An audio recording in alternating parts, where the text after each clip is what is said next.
Hello friends, my name is Vishal Jain और Vishal classes में आप सभी का बहुत बहुत स्वागत है।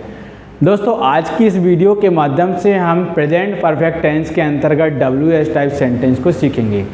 दोस्तों, इससे पहले हमने अफर्मेटिव सेंटेंस, नेगेटिव, इंटेरोगेटिव और इंटेरोगेटिव नेगेटिव सेंटेंस के बारे में सीखा था। आज हम इसका अंतिम सेंटेंस यानी WH टाइप सेंटेंस को सीखेंगे। दोस्तों, WH टाइप सेंटेंस भी आपका प्रश्नवाचक है, यानी कि क्वेश्चन वाला सेंटेंस होता है। इसमें लास्ट में क्वेश्चन मार्क का प्रयोग किया जाता है। इसमें आपको एक प्रश्न पूछा जाता है, लेकिन इसका जो उत्तर होता है वो उत्तर, इसका आंसर यस या नो टाइप में ना होकर एक डिस्क्रिप्टिव आंसर टाइप होता है। यानी कि जैसे मैंने एक सेंटेंस कहा कि क्या तुमने अपना होमवर्क पूरा कर लिया है, क्या तुमने अपना होमवर्क पूरा कर लिया है। तो दोस्तों, इसमें क्या शब्द आगे लग रहा है, जिसकी वजह से इसको आंसर आप हाँ या ना में दे सकते हैं।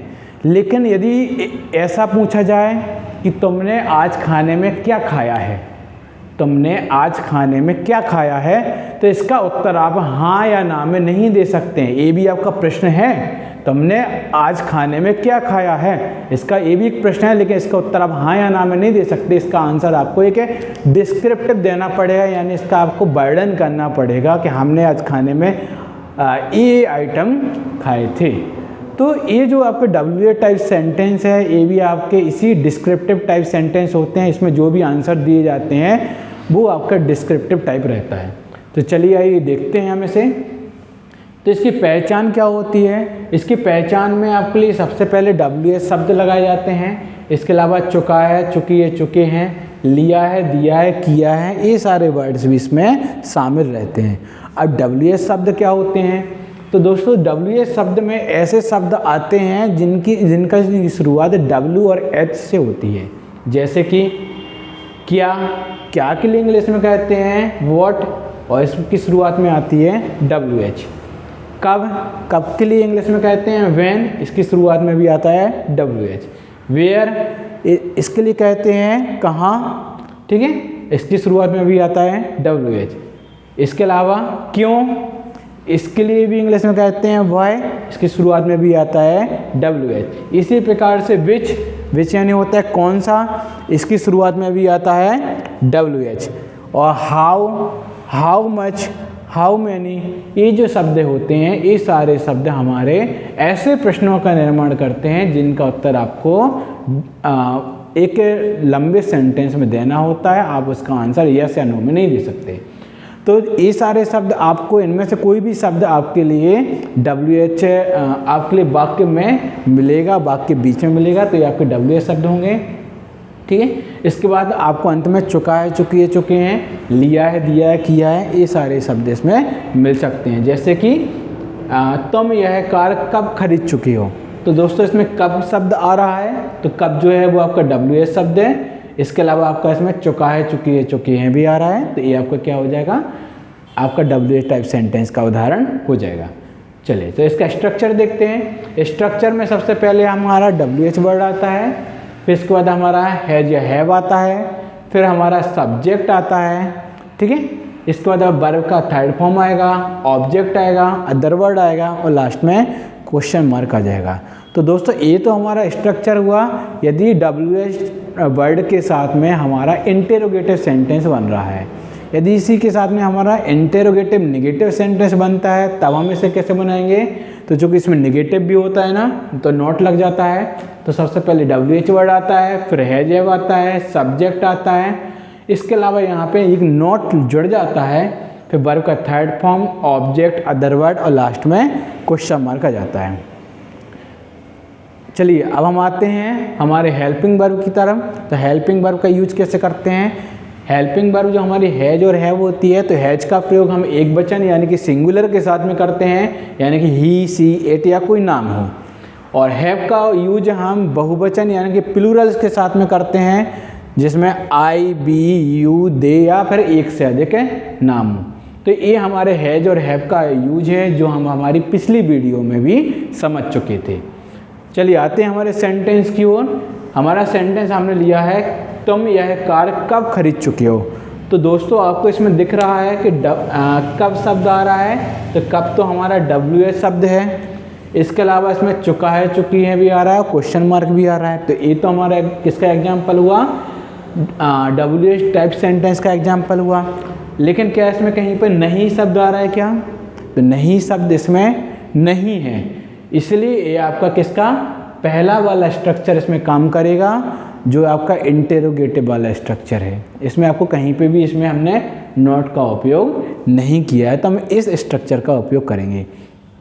तो इसमें आपका सेंटेंस में तुम सब्जेक्ट हो जाएगा, खरीदना वर्ब हो जाएगा, और कार हमारा, यह कार हमारा ऑब्जेक्ट हो जाएगा। इसमें कहीं भी अदर वर्ड नहीं है। तो सबसे पहले हम लगाते हैं WH वर्ड। WH वर्ड है इसमें कब, कब के लिए इंग्लिश में कहते हैं व्हेन। तो सबसे पहले हम इसमें लगाते हैं व्हेन।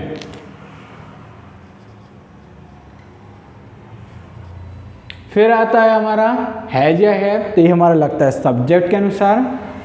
तो तुम जो शब्द है ये हमारा है बहुवचन यानी प्लूरल है, और इसके साथ में हम हैव लगाते हैं, तो यहाँ पे आ जाएगा हैव। फिर आता है सब्जेक्ट, सब्जेक्ट है तुम, तो तुम के लिए लगाते हैं हम यू। फिर वर्ब का थर्ड फॉर्म आता है, वर्ब है खरीदना, खरीदने के लिए बोलते हैं इंग्लिश में वाई, BUY, वाई यानी होता है खरीदना, ठीक है। और इसका थर्ड फॉर्म आता है बॉट, बाय का होता है बॉट। तो दोस्तों यदि आपके लिए वर्ब के थर्ड फॉर्म नहीं आते हैं तो आपको पहले वर्ब के थर्ड फॉर्म सीखने होंगे, और जल्दी ही हम वर्ब के थर्ड फॉर्म पे एक वीडियो भी बना देंगे, ताकि आप लोगों के लिए प्रेजेंट परफेक्ट या किसी भी परफेक्ट टेंस के सेंटेंस ट्रांसलेट करते समय कोई दिक्कत ना हो। तो यहाँ पे हमने वर्ब का थर्ड फॉर्म लगा दिया वॉट। फिर आता है ऑब्जेक्ट, ऑब्जेक्ट है यह कार, यह के लिए बोलते हैं दिस, और कार के लिए कहते हैं कार। फिर आता है अदर वर्ड, तो इसमें अदर वर्ड कहीं भी नहीं है। फिर लास्ट में आता है हमारा क्वेश्चन मार्क, तो यहाँ पे आपका सेंटेंस कंप्लीट हो जाता है, when have you bought this car. चलिए इसी का दूसरा सेंटेंस देखते हैं। दूसरा सेंटेंस इसमें दिया गया है, तुम आज ऑफिस क्यों नहीं गए हो। तो इसमें आप देख रहे होंगे कि क्यों शब्द आ रहा है, क्यों हमारा WH वर्ड है, इसके अलावा नहीं शब्द भी आ रहा है, तो हमारा निगेटिव वर्ड भी है, गए हो शब्द भी आ रहा है, और क्वेश्चन मार्क भी आ रहा है। तो ये आपका क्या हो जाएगा, प्रेजेंट परफेक्ट टेंस के अंतर्गत WH टाइप सेंटेंस का उदाहरण हो जाएगा। इसमें तुम सब्जेक्ट है, गया, गया होना यानी कि जाना हमारा वर्ब है, और ऑफिस हमारा ऑब्जेक्ट है, और टुडे यानी आज ये हमारा अदर वर्ड हो जाएगा। चलिए तो सबसे पहले हम इसमें लगाते हैं WH वर्ड। WH वर्ड है इसमें क्यों, तो क्यों के लिए हम इंग्लिश में कहते हैं वाई, ठीक है। तो सबसे पहले हम इसमें लगाएंगे वाई। फिर आता है हैज या हैव लगता है, हैज या हैव लगता है, तो तुम बहुवचन है प्लूरल है, तो इसके साथ में हम हैव लगाते हैं, तो यहाँ पे आ जाएगा हैव। फिर सब्जेक्ट आता है, सब्जेक्ट है तुम, तो इसके लिए कहते हैं हम यू। फिर नॉट आता है, क्योंकि इसमें नहीं शब्द भी लगा है, तो यहाँ पे आ जाएगा आपका नॉट। फिर वर्ब का थर्ड फॉर्म आता है, वर्ब का थर्ड फॉर्म क्या आएगा, इसमें वर्ब है जाना, तो इसके लिए लगाते हैं, इसके लिए हम इंग्लिश में कहते हैं गो, और गो का थर्ड फॉर्म होता है गॉन, गो, वेंट, गॉन, तो यहाँ पे आ जाएगा गॉन। फिर आता है आपका इसमें ऑब्जेक्ट, ऑब्जेक्ट है ऑफिस, तो ऑफिस लगाते हैं। फिर अदर वर्ड आता है, अदर वर्ड इसमें आज, तो लगाते हैं आज के लिए कहते हैं टुडे, और लास्ट में आ जाएगा आपका क्वेश्चन मार्क, तो यहाँ पे आपका सेंटेंस हो जाता है why have you not gone office today. आप चाहो तो इसमें टू भी यहाँ पे लगा सकते हो, जब भी हम कहीं पे भी जाने के लिए लगाते हैं, यहाँ पे ऐसी क्रिया लगाते हैं जिसमें कहीं भी मूव हो रहा हो, तो वहाँ पे हम टू शब्द का भी उपयोग करते हैं। तो दोस्तों उम्मीद करते हैं आपके लिए हमारा आज का सेशन समझ में आया होगा। आज के सेशन में हमने WH टाइप सेंटेंस के बारे में देखा हुआ है, आप इनकी अच्छे से प्रैक्टिस कीजिए। नेक्स्ट सेशन में हम प्रेजेंट परफेक्ट कॉन्टिन्यूअस टेंस के लिए समझेंगे, और हमारा प्रेजेंट टेंस कंप्लीट हो जाएगा। इसके बाद हम आगे की वीडियो में पास्ट टेंस के बारे में भी सीखेंगे। दोस्तों हमारे इस चैनल के लिए लाइक, शेयर और सब्सक्राइब जरूर करें, दूसरे लोगों के लिए रिकमेंड भी करें, ताकि वो भी हमसे जुड़ें और हमसे जुड़कर हमारे इस विशाल क्लासेस परिवार का हिस्सा बने और आप लोगों की तरह भी वो इंग्लिश के लिए और बाकी और सब्जेक्ट को सीख सकें, इंग्लिश स्पोकन को सीखें, इंग्लिश ग्रामर को सीखें और अपने ज्ञान में वृद्धि कर सकें। इसी उम्मीद के साथ आप सभी का बहुत बहुत धन्यवाद। Thank you.